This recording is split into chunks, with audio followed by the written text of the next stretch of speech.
नमस्कार दर्शक बंधु आजिर एही भिडियो रे आपण मानकु स्वागत।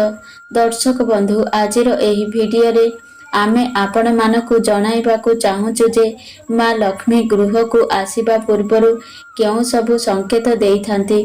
दर्शक बंधु आजि आमे जानिबा धन आसीबा पूर्वरु केउ संकेत मिलिथाए, झिटिपिटी केउ संकेत देइथाए एवं किपरि देइथाए एहा विषय रे आजि आमे जानिबा। एहा सहित झिटिपिटी देखिबा मात्रेके सेही झिटिपिटी उपरे केउ जिनिस पकाई देबा मात्रेके माँ लक्ष्मी संतुष्ट होई धन सुख समृद्धि कृपा करिथांती। तेबे आसंतु जानिबा।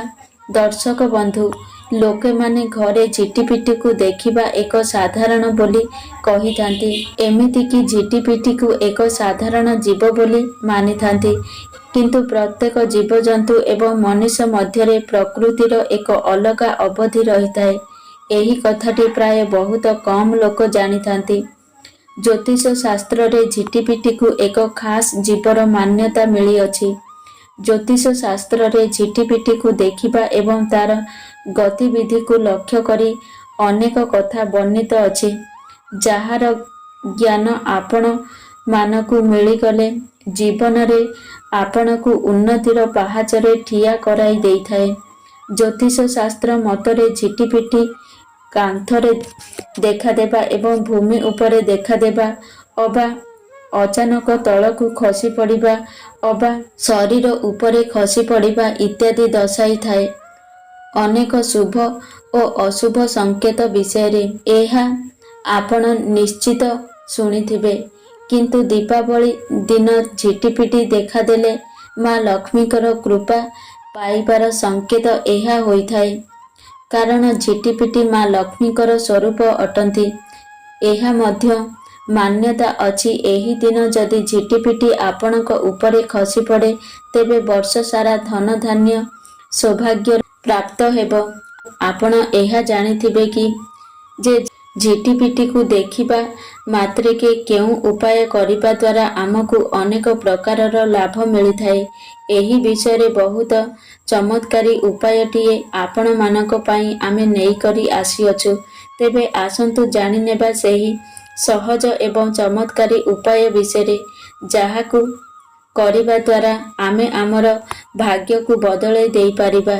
एहा सहित जीवन रे उन्नति पाई पारिबा एवं जहा द्वारा जीवन रे उन्नतिर मार्ग खोलिजिब। दर्शक बंधु एही उपायटी अन्य जेकोनोसी समय रे करि पारिबे नाही, केवल संध्या समय रे ही करि पारिबे।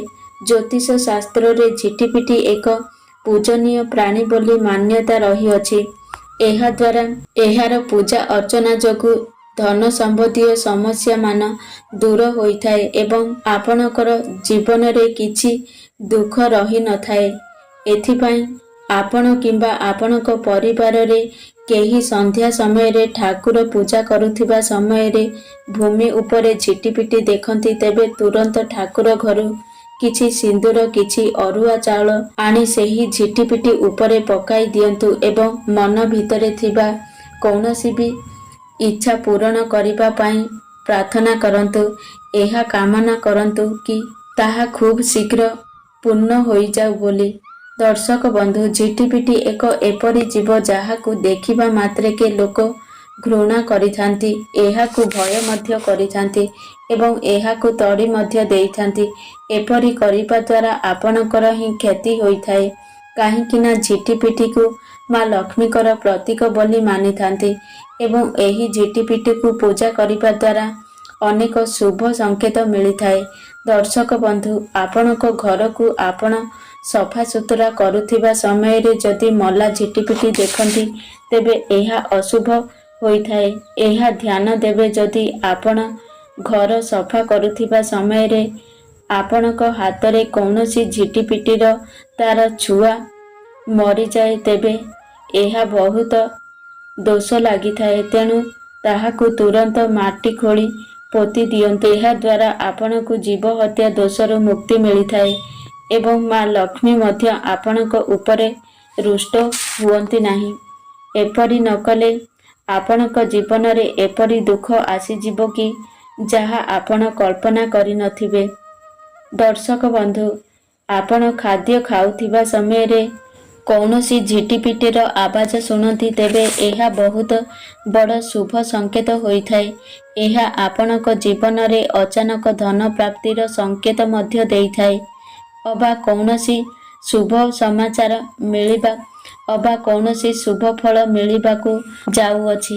ଦର୍ଶକ ବନ୍ଧୁ, ଯଦି ଝିଟିପିଟିଙ୍କର ସମାଗମ ଆପଣ ଦେଖନ୍ତି ତେବେ ଆପଣଙ୍କର କୌଣସି ମିତ୍ର, ପୁରୁଣା ମିତ୍ର ଆପଣଙ୍କୁ ସାକ୍ଷାତ କରିବେ ଅଥବା ଆପଣ ଯାହାକୁ ମନେ ମନେ ଖୋଜୁଥିଲେ ସେ ନିଶ୍ଚିତ ମିଳିଯିବେ। ଦର୍ଶକ ବନ୍ଧୁ, ଆପଣ ଯଦି ସ୍ୱପ୍ନରେ ମଲା ଝିଟିପିଟି ଦେଖନ୍ତି ତେବେ ଏହା ଅଶୁଭ ହୋଇଥାଏ।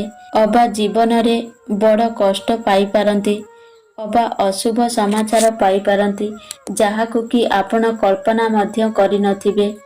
ଏହା କୁହାଯାଏ ଝିଟିପିଟି ହାତରେ କିମ୍ବା ମସ୍ତିଷ୍କରେ ଖସି ପଡ଼ିଲେ ତେବେ ନିକଟ ଭବିଷ୍ୟତରେ ମାନ ସମ୍ମାନ ପାଇବା ସହିତ ଧନ ସମ୍ପତ୍ତି ମଧ୍ୟ ପାଇପାରନ୍ତି।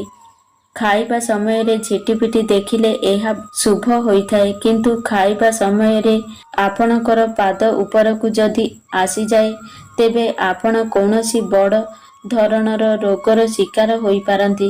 ତେଣୁ ତୁରନ୍ତ ଭଗବାନ ଶିବ ମନ୍ଦିରକୁ ଯାଇ ଭଗବାନଙ୍କ ଶିବଙ୍କର ଦର୍ଶନ କରିନିଅନ୍ତୁ। ପୂଜା କରୁଥିବା ସମୟରେ ଯଦି ଝିଟିପିଟି ଦେଖନ୍ତି ତେବେ ତାହା ଉପରକୁ ଗଙ୍ଗାଜଳ ଛିଞ୍ଚି ଦିଅନ୍ତୁ ଏବଂ ଦୀପଟିଏ ଜାଳି ମା ଲକ୍ଷ୍ମୀଙ୍କୁ ପ୍ରାର୍ଥନା କରନ୍ତୁ। ଦେଖିବେ ଆପଣଙ୍କର ସମସ୍ତ ଇଚ୍ଛା ପୂର୍ଣ୍ଣ ହେବ। ଏହା ମାନ୍ୟତା ଅଛି କି ଆପଣ କୌଣସି କଥା ହେଉଥିବା ସମୟରେ ଯଦି ଝିଟିପିଟିର ଶବ୍ଦ କରେ ତେବେ ଆପଣଙ୍କର ସେହି କଥାଟି ସତ ହୋଇଯାଏ। ତେଣୁ ଝିଟିପିଟିକୁ ଅନେକ ଲୋକ ସତ୍ ସତୀ ବୋଲି କହିଥାନ୍ତି। କୁହାଯାଏ ଝିଟିପିଟି ମଥା ଉପରେ ଖସି ପଡ଼ିଲେ ଧନ ପ୍ରାପ୍ତି ହୋଇଥାଏ। ବାମ କାନ୍ଧରେ ଝିଟିପିଟି ଖସି ପଡ଼ିଲେ ଆୟୁ ବୃଦ୍ଧି ହୋଇଥାଏ। ଡାହାଣ କାନ୍ଧ ଉପରେ ଝିଟିପିଟି ଖସି ପଡ଼ିଲେ ସୁନା ଅଳଙ୍କାର ମିଳିବାର ସମ୍ଭାବନା ଥାଏ। ଦର୍ଶକ ବନ୍ଧୁ, ଯଦି ମୋ ଭିଡ଼ିଓ ଆପଣଙ୍କୁ ପସନ୍ଦ ଆସେ ତାହେଲେ ଭିଡ଼ିଓକୁ ଗୋଟେ ଲାଇକ୍ କରନ୍ତୁ ଏବଂ ଆମ ଚ୍ୟାନେଲକୁ ସବସ୍କ୍ରାଇବ୍ କରନ୍ତୁ ଏବଂ ସାଙ୍ଗମାନଙ୍କୁ ଅଧିକରୁ ଅଧିକ ସେୟାର କରନ୍ତୁ। ଏହିଭଳି ମୋଟିଭେସନ ଭିଡ଼ିଓ ଦେଖିବା ପାଇଁ। ଜୟ ଜଗନ୍ନାଥ।